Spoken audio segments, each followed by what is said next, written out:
Thank you. Kenny Mack, very grateful recovered alcoholic. So Mary and Brandon and stuff, that's what this is about.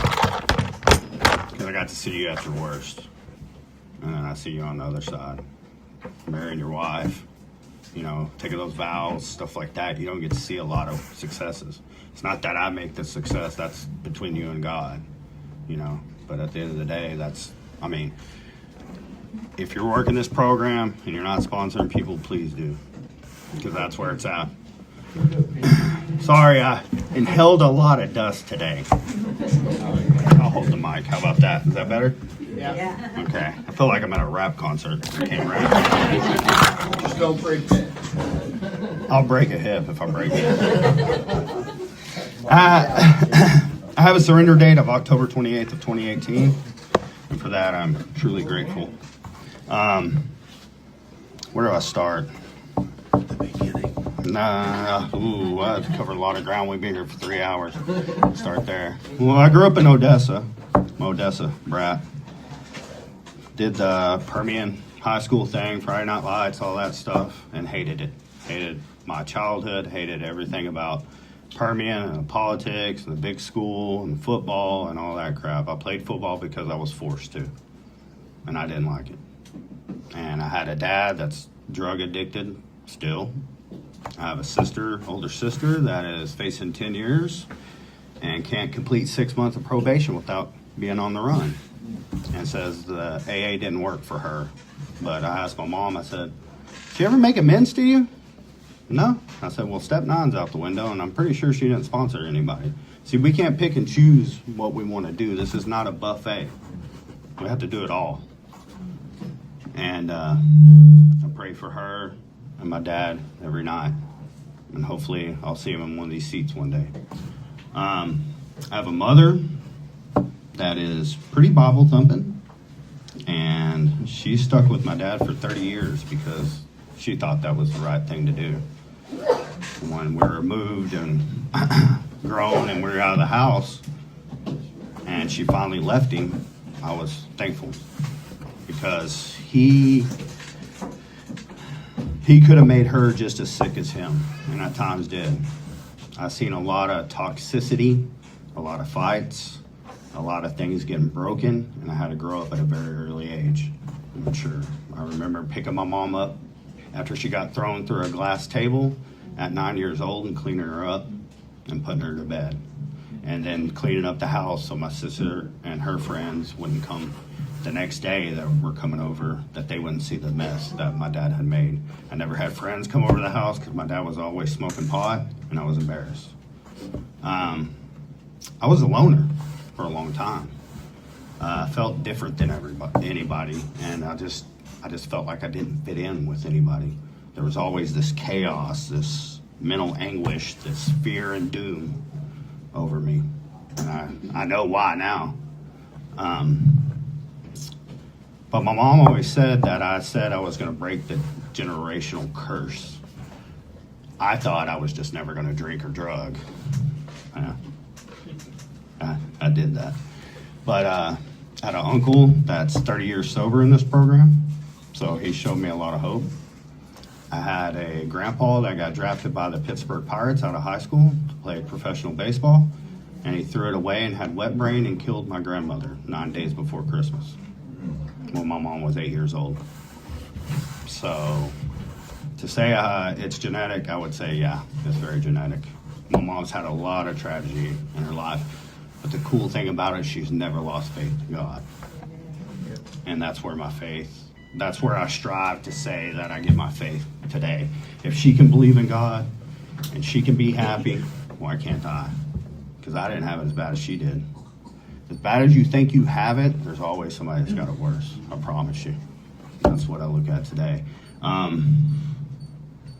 High school. Wore a lot of masks growing up in high school. That was basically to keep the radar off me because I didn't want you to know who I really was, which was a scared little boy. So I'd be who I thought I needed to be for you to like me. I'm usually a class clown. I made good grades. I never struggled with academics. I struggled with going to school. I skipped a lot. I would go home, or we just go out to a pump jack and get drunk during the school day. And then I ain't going back to school drunk. I ain't trying to get in trouble. Never got in trouble. Never been locked up. I've been pepper sprayed and tased. And that's a story for another time. And I've had cuffs on me, but never went in, by the grace of God.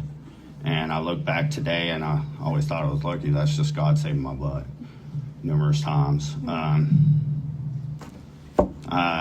Like I said, I had uncles on my dad's side. They all drank. Everything revolved around alcohol. And I remember Ava was asking me the other day when I took my first drink. I was 12 years old. And this is how I know I'm an alcoholic. Well, one, I wanted to be a lawyer since I was 8 years old. Who wants to be a lawyer since they're 8 years old? Only alcoholic. But two is, so my grandpa owned a liquor store, and I was helping him stock it one time, and it was during the summer. And I thought, I'm going to get drunk. I'm going to try it. So my alcoholic brain tells me I'm going to steal the strongest stuff I can find, which is Everclear. And there was a father waking me up while I was laying next to his daughter the next morning, and that was not a fun time. And my grandpa made me dig. He took away the backhoe. I was digging water lines on his ranch. He took away the backhoe and had to hand pick them. I had a bunch of water well lines I had to dig out. That was fun. But I don't remember my first drink, but I remember when it did what it does to all of us that are probably in this room. And that's gave me that ease and comfort that it talks about in the doctor's opinion. And it made me shed all those masks, right? I felt whole again. See, I was always feeling this hole, this God-sized hole in my heart was something else. See, when the book talks about selfishness and self-centeredness, that is the root of our troubles, right? It's not talking about, I wasn't selfish monetarily. I mean, I gave people money all the time. I wasn't even selfish. Well, I was selfish with my time, but I wasn't. What it's explaining to me is that the most important thing to me is my feelings and my emotions. And if I don't like the way I feel, I'll do anything in the world to change them. Alcohol and drugs just work the best. Women, money, overworking. I was never a gambler. I work too hard for my money. I'm not gonna gamble it away. But buying stuff, I can be guilty of that. Buy guns. I love buying guns. And I'm still guilty of it. I can find myself at times, my feelings and emotions supersede yours, right? Because I have rights. I'm sober. I can still do that today. What's this talking about in the book? That an alcoholic's unloving creature in his cups. I'm an unloving creature a lot of times. But the difference today is getting back on the path and trying not to repeat that behavior. I remember trying cocaine when I was in 8th grade in the school bathroom in junior high. That did some stuff to me that I was like, wow, screw that alcohol. I'm going to try coke now. It's hard to afford it when you're in junior high and don't have a job. I got my first job when I was 15 years old, sacking groceries at Albertsons. And all it was just fun and a party. And I could drink. We drank at work. And back then, it was right at the tail end of, I graduated in 01. It was right at the tail end of where the cops really didn't give you that bad of a, MIPs were just barely a thing. And I ended up getting one of those. That was about the biggest trouble I ever got into. I always ran from the cops on foot. And don't let the body fool you. And how short I am, I can be fast when you got a cop chasing me. So, and it's every man for themselves. You trip, that's your bad. So, I couldn't wait to get out of my dad's rule. A lot of father and son time consisted of this. Me in a bar with my dad playing video games because he would pick a bar that had arcade machines, and him flirting with some woman, and then me getting tired and going to the car and waking up sometimes the next morning and him not being there, and then driving me home. There's a lot of father and son times like that. I hated. I didn't say nothing because of my mom, but I hated my time with him. I hated father and son time. It wasn't going hunting. It wasn't going and playing baseball or catch or none of that. He never even went to my football games, you know? And I've forgiven the man now. I'm just saying how that was growing up. It's kind of like Tim McGraw on Friday Night Live, if y'all seen that. So, shortly after graduating high school, I bought my first house. And I had saved up a lot of money. I was pretty frugal. I've been going to law school, did all my pre-law and all that stuff. And I was already working hot shot and stuff for a oil field outfit. And I thought, this oil field thing's not too bad. I'm going to screw school. And did the oil field thing. Married my high school sweetheart, which really, in all honesty, looking back, I knew I'd be traveling a lot. I was working on frac pumps at the time and traveling in Wyoming, all kinds of places.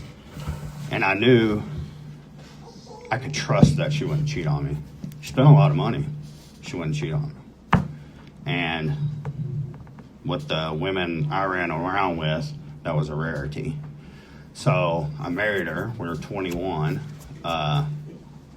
Did the oil field thing. It's, let's see, 2009, she gets pregnant, and God throws me a curveball and gives me triplet girls. So he has a sense of humor. And they're about a year and a half old, and I figure out I'm taking lots of opioids. It was back when you could doctor shop, right at the tail end of it. And I'm drinking a lot, but I'm just maintaining at the time. I'm still functional. I'm doing a lot of work in Pecos and back and forth there. I'm doing work for completions and stuff. And I figure out, I don't really like this woman. If you don't get along when y'all don't have kids, you're not going to get along when you have kids. It's my experience. And especially if you have three at once. And I resented her for a lot of things because she said my break from the kids was work. Okay. So I do the quickest, easiest thing is leave her for another woman. And that was my second wife. That was 6 months after my divorce. I'm getting married in Vegas in 2012. And yeah, it was fun. Ugh, a nightmare. She let me do what I wanted to as long as the money was rolling in. That second wife literally worshipped the ground I walked on. The money's rolling in. She would do drugs with me. We'd just whatever. And you talking about spiraling out of control real quick. That was a divorce that took forever. God. But anyway, we got married. She was real good to the triplets. Good. She was a decent stepmom, and I stuck with her for a long time. But she's just like me. She's one of us. I don't know what she's doing now. I hope she's doing good. I was working for they were the largest corporation in the world at the time. They're the largest oil company still at the time. And I was pretty decently up there for how young I was. And I was a cock of the walk, baby. Nothing could touch me. I was real cocky, full of ego, making money. Had all kinds of cars, nice house, white picket fence life on the outside. Inside, I'm dying. I'm miserable. And I'm about to explode. I go to my first 12-step meeting during this time, trying to kick pills, and kick pills at home. And I'd like to say I kicked. That's when I kicked drugs, but meth came around, and alcohol was always there, and I forget that. So the company at the time was pretty. They put an investigation team on me and investigated me for 6 months, spying on me and all, doing all kinds of stuff. And one day I'm called in the Midland office, and I got 2 lawyers and 2 auditors sitting in front of me. And they gave me a month off with pay. I went to Alaska, came back, and they fired me. And rightfully so. But I didn't get hired. It took forever to get hired in the oil field again. And I just used it for self-pity and just went into a bigger spiral. My identity was always wrapped up in something worldly. It was never wrapped up in anything good like it is today. When I lost that job, I wanted to retire with them, and it was pretty heartbreaking. And I come home to an empty house on one of my 2-week benders, and there's a for sale sign in the front yard. I stayed in that house for another 2 months. Just no electricity, using my neighbor's water hose as bad. If they were gonna show the house, I'd take off for a week and break into an abandoned house in Odessa. I was homeless. For altogether probably a year and a half. I went from wide picket fence life to making 6 figures to homeless. That's where drugs and alcohol took me. Eating at the Salvation Army, hustling. I could always get dope and liquor though. And I'm the type of guy, enabling me is having a relationship with me. Basically, if you're giving me food and a couch to sleep on, that's enabling me. You don't necessarily have to give me money. You just give me attention, and that's enabling me, right? And my family, there's one time they try to have, it wasn't my family, it was her family. They try to have one of those interventions where they sit around and stuff. And I come home off one of my benders, and they're all sitting around, they're about to read their letters, and I'm like, I want to hear what y'all got to say, but I'm going to use the bathroom real quick. And I just hightailed it out the front door, and you hear him, what the hell? Took off running and stayed out another week. I mean, the things I did it was just madness. It was crazy. Stomping around West Odessa, messing with people I had no business messing with. That would have killed me in a heartbeat. I'm not that tough. I like to think I am, but I ain't. So my family's idea was, God's the answer, and He is. But I'm going to send you to this all Christian-based year-long program called Teen Challenge in Midland. I stayed about a week and got mad and left. Called some strange girl I barely knew because I could remember her number. Sick thing was, she came and picked me up at rehab, took me to the dope man's house, and she's not even one of us. And then, thank you. And then, yeah, it's crazy. So that didn't work out. I went to Turning Point in Odessa. And mind you, this company that got rid of me kept me on insurance for like a year because they knew I needed help, right? Sorry, my mouth's dry.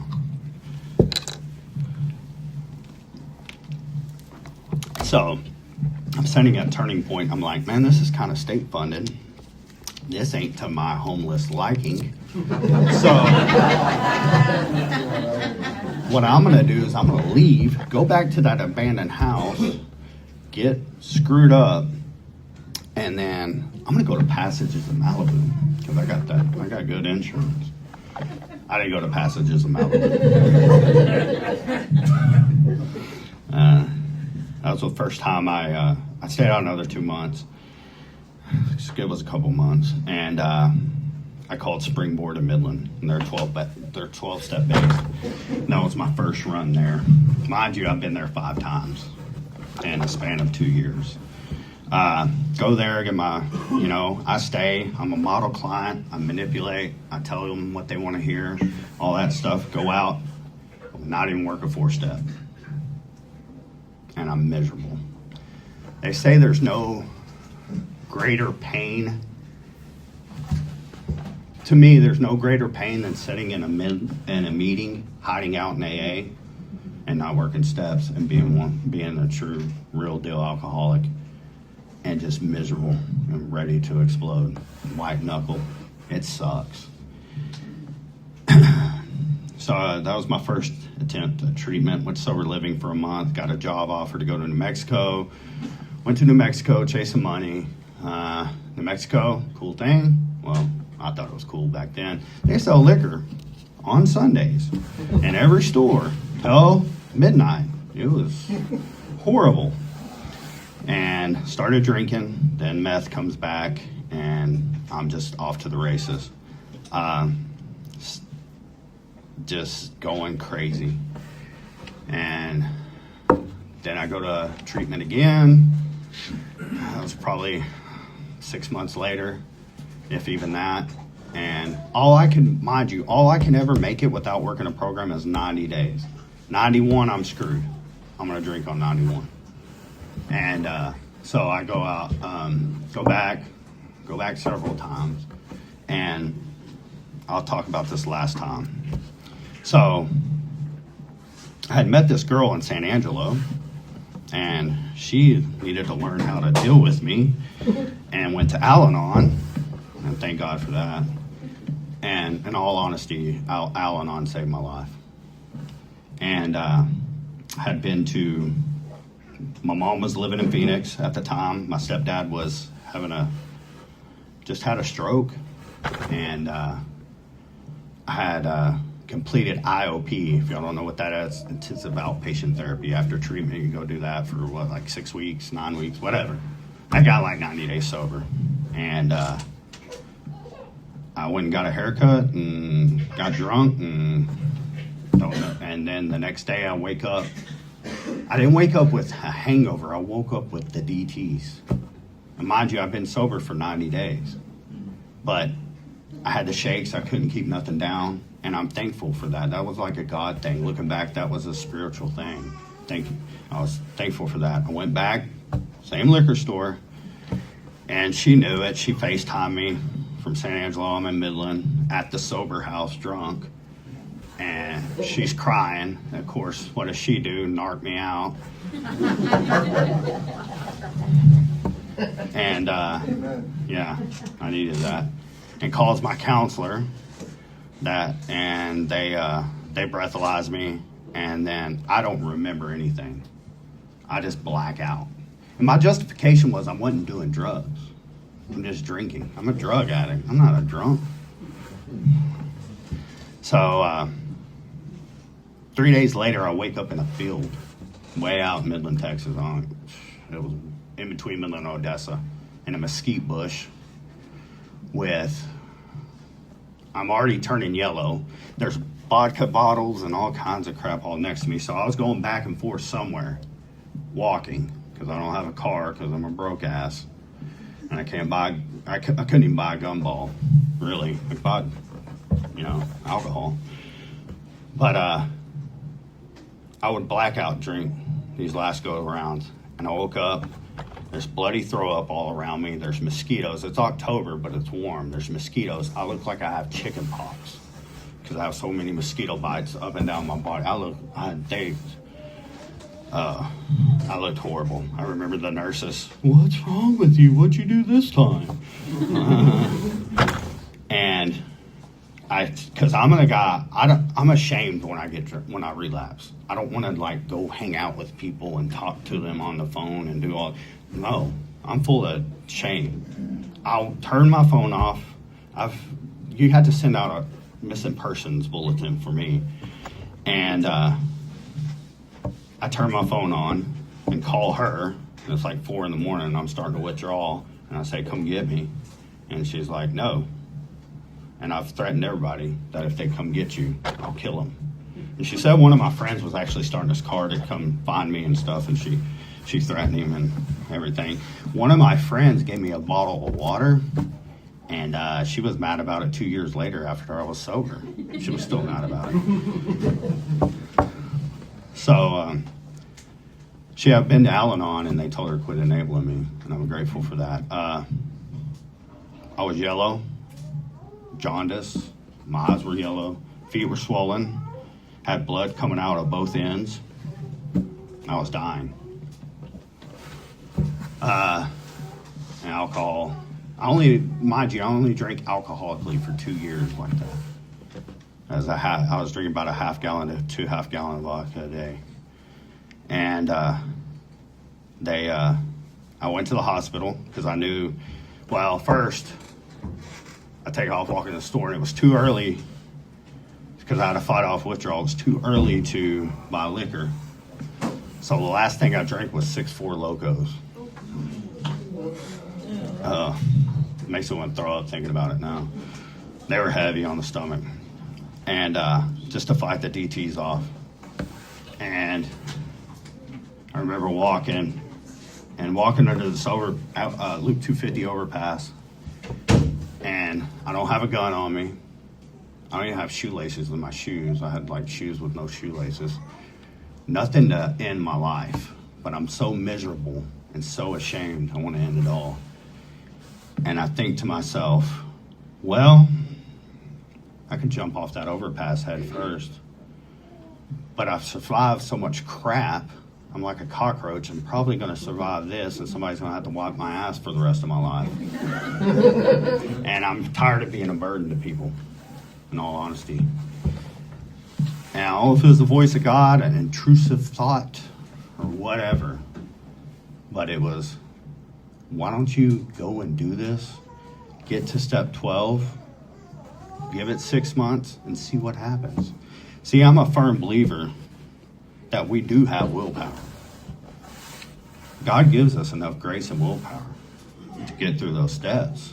But if I sit on them too long, I'm screwed. If I stay stagnant today, I'm screwed. Stagnation will kill you in recovery.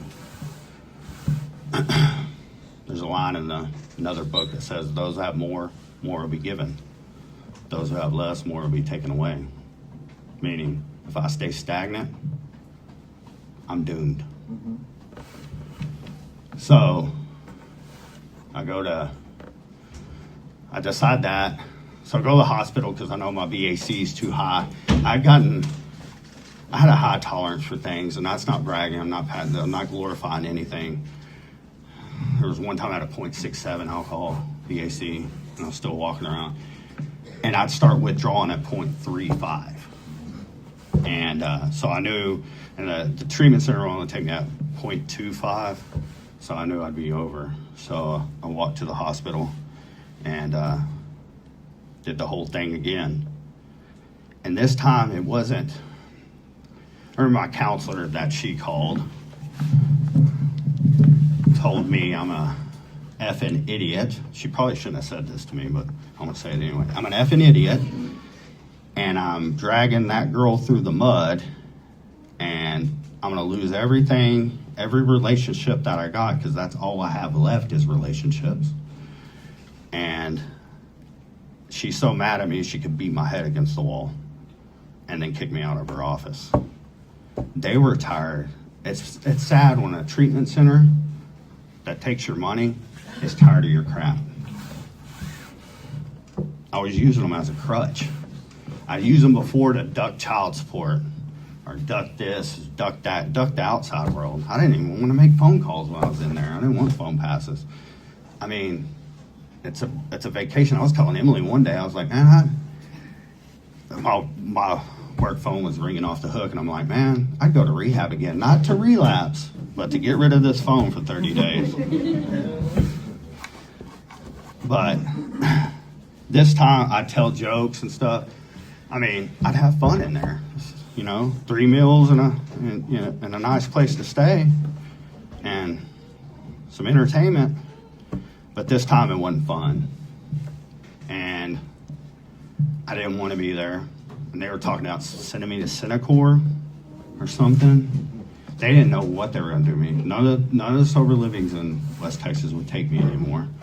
I burned bridges with them, and everything was up in the air. And my hope all the time, like I said, was my mom's faith in God. And at the time, I was agnostic. I really didn't believe. I believed there was a God, but I didn't. I believe that I just did too much shit for him to forgive me for, if I'm being honest. And so they shipped me off to Kerrville. I was going to say my other hope was my best friend. He'd been shooting heroin since he was 15 years old and grew up in Compton, California. And if he can get it, why can't I get it? And he was happy, joyous, and free. So I knew it worked for some people. It works for everybody that works in it. I just didn't work it. They shipped me off to Kerrville for sober living because that's the only place that would take me. And I didn't have any money. And I hated it at first. I couldn't find I was going to the wrong group. And I finally go to the Outpost over there in Ingram and find a sponsor, start doing the deal. And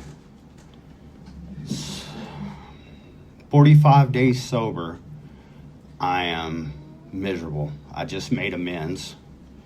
It's right before my triplets girl's birthday. And I made amends to their mother over FaceTime because she don't want to see me in person. Through the hest of my sponsor and pushing from Emily.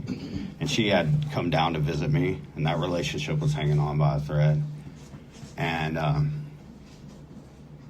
I felt like crap that amends didn't go my way. See, my sponsor this time, he was like, you're going to do the amends you're avoiding the most, that's getting you drunk, you're going to do that one first. It's none of this easy ones and then, no, the ones that you don't want to do, you're doing them. Get them done. Financial ones too. And I wasn't making crap. I mean, child support was taking half my money. And I was still going in the rears. And they wouldn't amend it. And so I made that amends. It went like crap. And we're walking around this river around the park. I forget the name of that park. And in Kerrville. And it's lit up for Christmas and stuff. It's December 2nd, I remember. Man, I'm about 45 days sober. I'm already working step 9, making amends, right? And Emily's wanting to sit on this bench, probably to make out. And I'm just a piece of meat. But anywho, I start crying. And I'm miserable. And I want to drink, but I don't want to drink. I'm at that turning point. Talks about a vision for you. Was a lonely boy whistling in the dark or something like that. He'd give his life to take half a dozen drinks with impunity because he can't imagine his life without alcohol. And I couldn't. I don't know how I'm going to get through this. I need this gone. And it's not going my way. And this time when we did a third step, my sponsor did it different. So Dr. Bob and them, I will say this, I'm a big third step guy. They do a contract to God. He would have his guys do it, write out a contract to God. Because in the third step prayer, if you look at it, it's a verbal contract. God, I offer myself to thee to build with me and do with me as thou wilt, right? God, I'm giving you this, give me this, right? So it's an agreement. Well, they had me write out a contract to God and sign it. And, I would see, looking back, I'd have all these, what I called light bulb moments, but it would be God. I remember my sponsor saying, it's not what you know in recovery, it's who you know. And I remember some of the guys around the house were like, what, I got you another sponsor? No, he's talking about God. If I don't know God, I don't know recovery. But anyway, so we're walking around that park. We sat on that bench, and I just started crying. And I dropped to my knees. I said, will you pray with me? And I grabbed her hand. I never prayed with anybody like that. I mean, praying in church is different, but like actually me praying a prayer from the heart in front of somebody, with somebody. And I cried out to God. I said, God, if you remove this obsession, I don't want to drink. I don't. but I don't know what to do to shut all this off. And I'm miserable. And I said, if you do that, I will carry the message. I will do everything. I work step 12. I'll carry this message for life. Just remove this from me. And that night, I still feel like crap. She went home crying, but I don't think she was worried, were you? And I went to bed.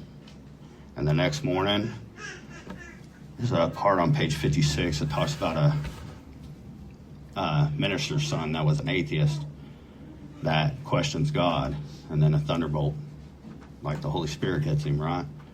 And he starts, that's what it was the next morning. The light in the room was weird. It was like I was on mushrooms. It was, I'll tell you what it felt like. And it's hard to say because I don't want to cry. I finally felt unconditional love for the first time. I felt a warmth, like something behind me, embracing me. And I knew God was real then. And I didn't want to drink. And I hadn't wanted to drink since. No matter what I've done, and I've had some crazy times, that woman will tell you. And I've done said some stupid stuff and been out of my mind at times in this 7.5 years. But I always come back. What grounded me. And I can tell you, I've had no cravings. We have a wine rack at our house. I buy wine for the wine rack. I've never looked at that wine rack and said, that looks good. Let me go mess all this up. And I don't know why we have them, because they're stupid bottles. Stupid bottles that we buy. She don't even drink it. She's the only person I've seen buy a beer for a Super Bowl, and it sits in there for 3 years, and we have to throw it out. It's crazy. Like, this is a program of freedom. This is not a program of I gotta dodge stuff and living in fear and stuff. It talks about that in the book and working with others, right? I hadn't wanted to drink since, but I kept my word. 60 days sober, I had my first sponsee. So on step 12, working it. I've sponsored a lot of guys. I've carried the message. And the sad thing is I've seen a lot of people go. 2018 was probably the hardest year. It was the most testing. It was the year I got sober. I personally knew 17 people that died of this disease. This book right here was my rehab book, and of course we sign it and like it's a yearbook and stuff like we're in high school, right? 32 people I graduated with, right? 6 of us stayed sober for a year. 3 relapsed before year 2. One of those people drank themselves to death. One person died of cancer but died sober. And I'm still here. And I've lost touch with that would be 3, 4, the other one. But the number, there's 8 people that's dead in this book out of the 32. That's crazy. Say the odds 6 out of 32 staying sober for a year is great. Well, what's the worst? What's even better odds? 8 out of the 32 are dead. I was looking at it today. Like, I don't know why some of us survive and some of us don't, but I know it takes each of us in our individual way to carry the message.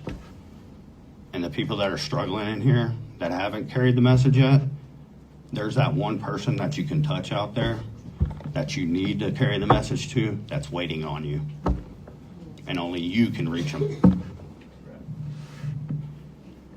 So please do. You know how you change the world? You carry the message to one person, and they stay sober for the rest of their life. And they carry that message to another person, and they stay sober for the rest of their life. It ain't how many people you sponsor or any of that crap. It's just carrying the message. And the results are between them and God.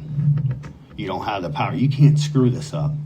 I don't have the power to keep myself sober. So why would I have the power to keep somebody else sober? All I do is, that's between them and God. So how could I kill him if I don't have the power to save him? I can't. You can't screw it up. So do it, please. It's especially with the women. I'll be honest with you. Man, a lot of women in here. And a lot of women suffering. A lot of them dying. So please do it. Life has done a 180. Emily went back to school. She became a substance abuse counselor. She's not one of us, but tries to help. You don't do it for the money. I got my career back. Worked for an independent oil company, and it's not slow for me. It wasn't even slow when oil was $20 a barrel for me, but I've been grateful. I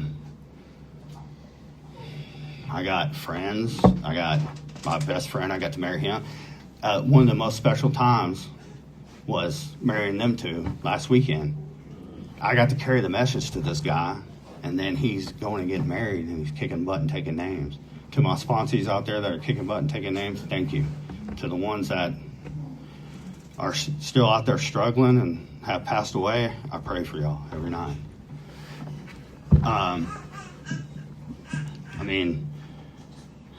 My mom moved from Phoenix. Her and my stepdad, he's disabled.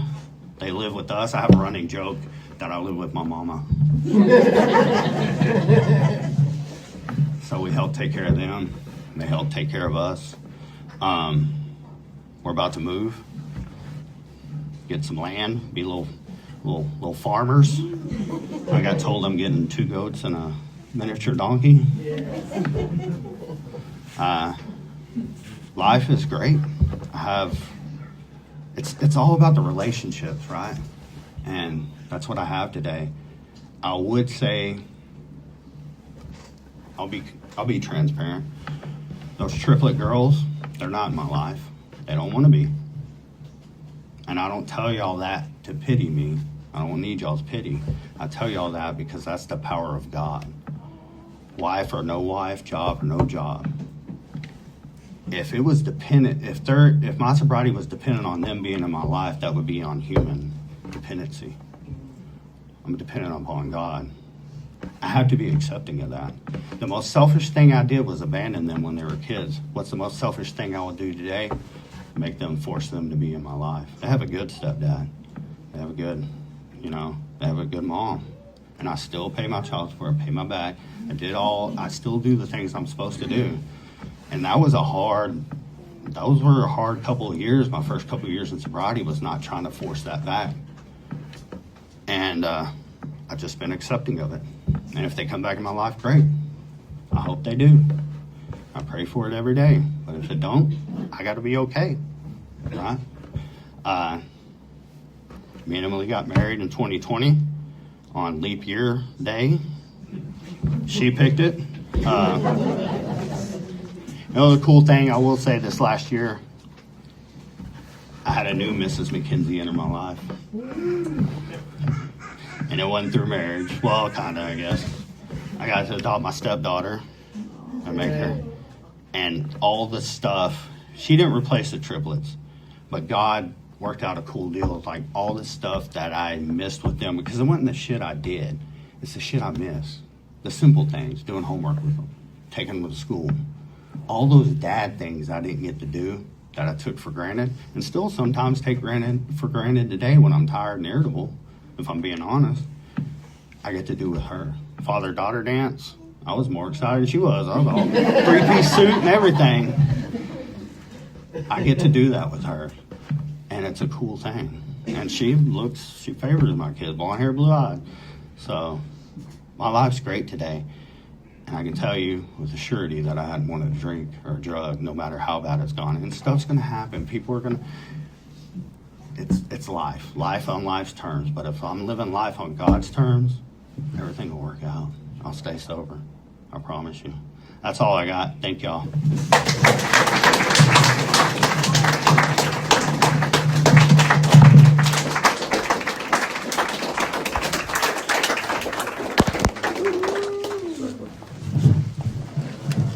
Thank you, Kenny Mack. Speaking of carrying the message, the first time I met I don't think we met, but I saw Kenny. I was at JRC 3 years ago, and he came in, and I'm like, the only thing, I'll be honest, the only thing I remember, and it's not because it was Kenny. I don't remember much from that. But he dressed really nice. I'm like, this dude dressed really nice. Isn't that weird? But I got to know him. Me and my wife have got to know Kenny and Emily, and y'all mean so much to my family. And Emily, you mean so much to my wife. Kenny for me. And talking, y'all, Kenny walks the walk. I bet there's a couple old timers in here I'm not sure of, but I bet if you add up all the sponsees we have in this room together, it probably still wouldn't match what he's had. And I won't tell you all the number because you'll think I'm lying. But he does it. He does the thing, and there's a lot of families out there, a lot of people alive, a lot of happy people, families together because of what God does through Kenny. So thank you, love you. Love you. Thank you.